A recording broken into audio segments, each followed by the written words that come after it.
Now for the news. Beep, beep, beep, beep, beep. Quake Live Steam update raises the game's price from $0 to $10. This comes by way of Engadget. This is one of those stories where you just go, because you don't hear about the game's price going up, like ever. But Quake Live, a highly competitive first-person shooter from Doom's its software has been free since it launched in 2010. This is a rather old game, but for some reason it costs $10 on Steam. Now it was a free-to-play title, and I believe it had some subscription options, but it kind of gave way and got rid of all of that, and it went to a one-time price, which I don't know. I don't know how to feel about it. But one of the users posted, "You've got to be kidding me. You killed Quake." So my old username is gone. My clans are gone. The match browser is absolutely useless. Everything looks all beep, beep, beep. You absolutely 100% undeniably just destroyed the greatest FPS ever created. It's completely ruined. You will be giving me my $10 back. So some of the users aren't too happy.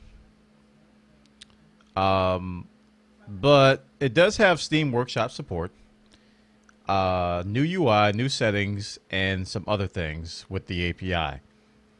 I don't know, man. It's just, in all my wondrous days on planet Bwana, it's not often you hear about a game going from $0 to $10. It's usually the other way around. It's usually they start out with a price like $40, $50, blah, blah, blah. It's like, okay, we're going to switch our business model. Now we're going to go to a free-to-play model with microtransactions. That seems to be the thing to do these days. But I don't understand this. So I'm going to be looking and following. I'm going to look into this and following this a little bit more closely, because it doesn't make sense. Overall, I just don't get it. So I'm probably missing something. But Quake Live Steam update, the game is now $10. Now, on to that video war that we're all following between Google and Twitch. Whoever thought that that would be a sentence, that there's a war between Google and Twitch. But there is, and they're trying to get your eyeballs on both mobile and on browser platforms. Android, this is something that's baked in, can now record your mobile gaming sessions. So if you're a mobile gamer, and I know a lot of you are, and you want to post or record videos to YouTube, there is now an app for that.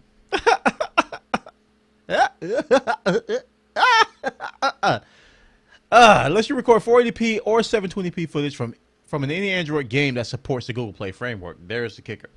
The game has to support Google Play. If it does not, then you can't use this handy-dandy smashy-jazzy new feature.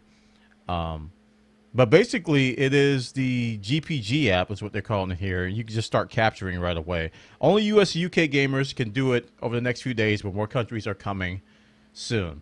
It's not streaming. This is recording. Now, we talked about that the YouTube gaming is going to add mobile streaming as well. This is a way for people to do Let's Plays, and they just want to record their footage and upload it. And it's something that you could do on the go, man. It's actually kind of cool. A cool feature. There's nothing completely like this for Twitch that you can just do right from your mobile device. So again, YouTube is trying to differentiate themselves, and they're targeting the mobile market. A lot of what you see on YouTube gaming targets the mobile market, and you guys, I hope you're seeing that, because I think Google is making a big bet and a big play that mobile is the future of a lot of things, which from a standpoint I can agree to.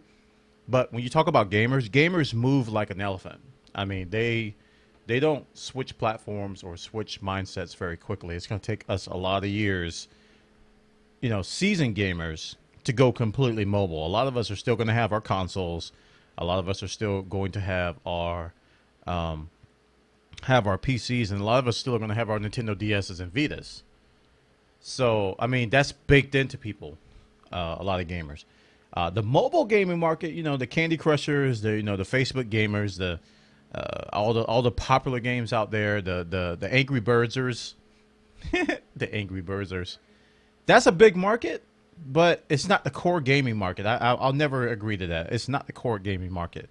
It is what we like to call the casual gaming market, which is a gaming market. It's not like I'm exiling them from you peasants of casual gaming. How dare you step foot within 700 meters of my face.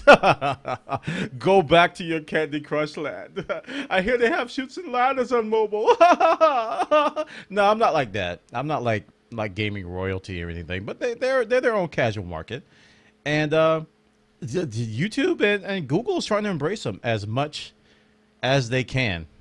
They're making a big bet. They're making a big bet on mobile. So we're going to see how that pans out. Now, I'm not saying Twitch isn't. Twitch has some mobile apps, and they're going for the Android. I'm not Android, the Amazon Fire and the Xbox One and the PS4. They're going towards the consoles and stuff. YouTube's not really going to the consoles. You guys notice that, right? YouTube's all about the mobile Android devices. Twitch is embracing more the consoles and the PC markets and the mobile environment. So Twitch is more focused on the gaming-centric devices, and it seems like YouTube Gaming is focused more on just general Android compatibility devices. Who's going to win out? Begun. The video wars have for 50 freaking years. Check it out, guys. You got the details. All right. For our final story, we're going to talk about something that's pretty cool. There's a new law that's been passed in the U.S. which provides a stipulation to copyright exemption, which allows one to modify old games to keep them running. I'm looking at you, Tribes. Basically, as part of a series of a bunch of DMCA exemptions, they've granted permission to disable authentication server requirements when a server is shut down. So you know those games that you have that you loved and they don't no longer run servers, but somebody's like reverse engineered and like hacked together a server and got like servers running. Happens all the time, over time. And it's one of those fears we have when we play free-to-play games and we get invested in free-to-play games, because they could go away tomorrow. Their servers could go away. All of our progress could go away, and we'll be left with nothing.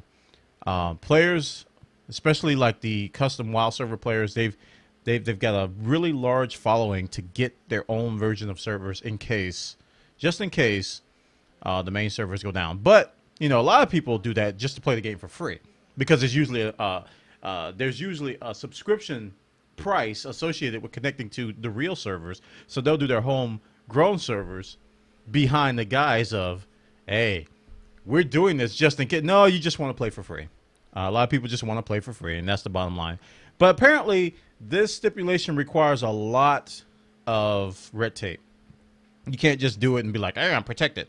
Now, there's a lot of stuff you have to follow. There's a lot of situations which have to be met, and there's just certain approvals that have to happen. So it's not like it's going to be any plain Jane person can go and reverse engineer these servers and get them up and running and be protected by these exemptions. You got to be really careful when you go along and do that. So what you want to do is you want to look into this before you definitely, you want to seriously start reverse engineering games and try to modify them. And again, the stipulation, the whole purpose of the stipulation is this is so that games that no longer work can keep working. And they got some stuff for cars too in here, this stipulation. I don't think this article has it, but I read another article on another site. I think it was somewhere, where they had the different areas that were supported, not just gaming. It was like cars and jailbreaking. I think jailbreaking got some more stipulations that you can jailbreak your phone, Apple phones and stuff, under certain stipulations. So these are DMCA exceptions, or exemptions, I should say. And if you don't know what DMCA is, that's the Digital Millennium Copyright Act. It's part of our lives now. If you ever heard it, you probably haven't been on the internet very long. So these copyright exemptions are definitely in the favor of the gamer, but let's hope that they evolve over time and become a little bit easier to understand and to get going. Because I know I'm a console gamer and I miss playing console games of old, not like the Nintendo NES and the Super NES and even Nintendo 64 and Sony PlayStation. Those were the consoles that I played a lot of. So I'm a console gamer at heart. I've kind of grown into a PC gamer. I didn't get into PC gaming until like the 90s. You guys are like, Bwana, I wasn't even born in the 90s. What are you talking about? Shut up. But I'm a console gamer at heart. And, you know, I would love to be able to play old games legally again. You know, because right now you have to do a bunch of stuff with mods and with ROMs and with emulators, and there's a lot of gray area with the legality. You know, you have to own. I just want that stuff to be straight legal, where I can just go somewhere, buy a MAME cabinet or whatever, multiple arcade machine emulator. You don't know what MAME is, and just be completely legal. You know, that's what I want to be able to do, because I want to play these old games. I want to play Sinistar. I want to play like I don't know. I'm trying to think of some old titles that will make your face melt. Some Star Wars, the original Star Wars, the wireframe Star Wars. Just I want to play those games again and keep playing them without having to worry about copyright. You know, because I don't have a problem with copyright. I just have a problem with the system. It's broken. The copyright's intention is noble. It's to protect people's work. It's just the system is so twisted, and there's a lot of greed. There's a lot of motivation with greed behind it in a lot of these systems and policies, and that's beyond the spirit of the copyright. You know, the copyright system's intentions. So I'm just hoping for this to get a lot clearer. That's my hope. So check the story out, guys. It's over on Engadget. They got details. You over there. And that's the news.